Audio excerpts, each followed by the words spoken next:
I'd say, the outstanding Catholic businessman of Colorado history. John Kernan Mullen was born in 1847 in Ireland. His family immigrated to the United States, and John quit public school as soon as he was old enough to take an apprenticeship at a flour mill in New York. A quick study, J.K. became manager before turning 20 years old. He came to Denver, worked for a man by the name of Smith who had a mill, a flour mill here in Denver, and he was very knowledgeable about all kinds of milling activity. It was a very difficult and strenuous job.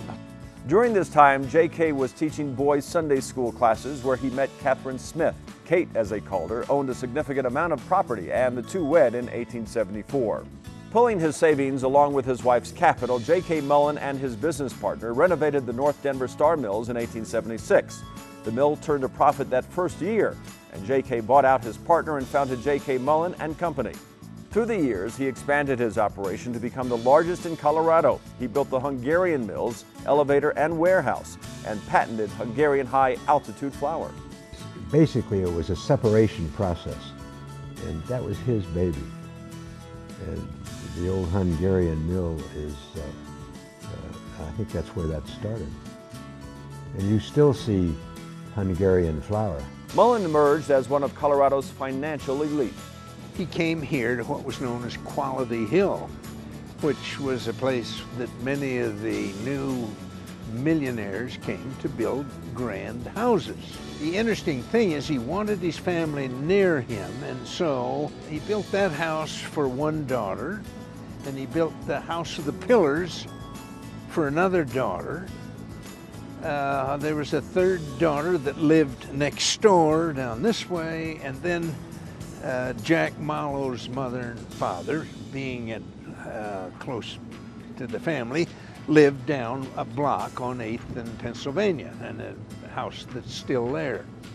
As his business empire flourished, so did Mullen's commitment to the Catholic Church and the community. And some of the things would be the Mullen School, which was originally a kind of a farm orphanage for boys.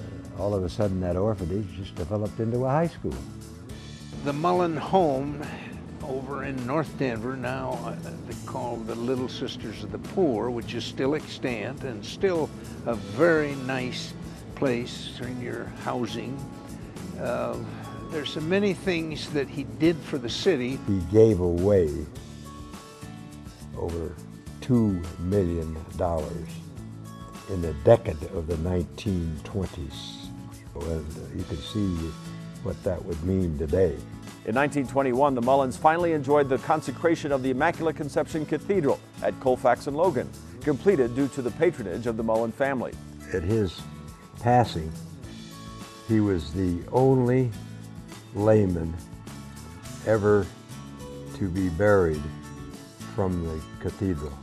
The J.K. Mullen Foundation continues his legacy of philanthropy. We give away about $300,000 a year, which is not a big foundation in Denver circles, but it's meaningful.